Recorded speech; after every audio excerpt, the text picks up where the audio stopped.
In this video, we're going to look at an example of finding an integral of a function that has an odd power of tangents in it. So we've got the integral of tangent cubed x secant to the fifth x dx.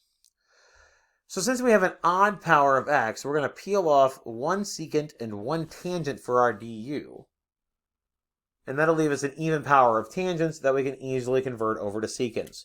So when we do that in this case, we get a tangent squared, pulling off a copy of tangent. We get a secant to the fourth, pulling off a copy of secant.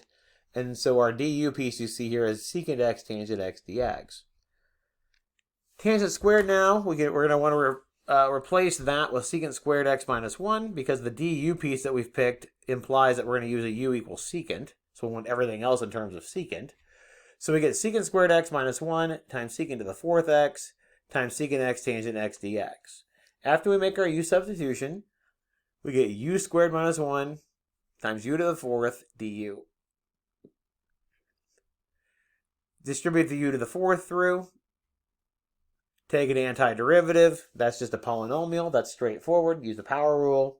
Finally, plug in what u was equal to start with, which was secant x. So our final answer here is going to be 1/7 tangent to the 7th x minus 1/5 tangent to the 5th x plus c.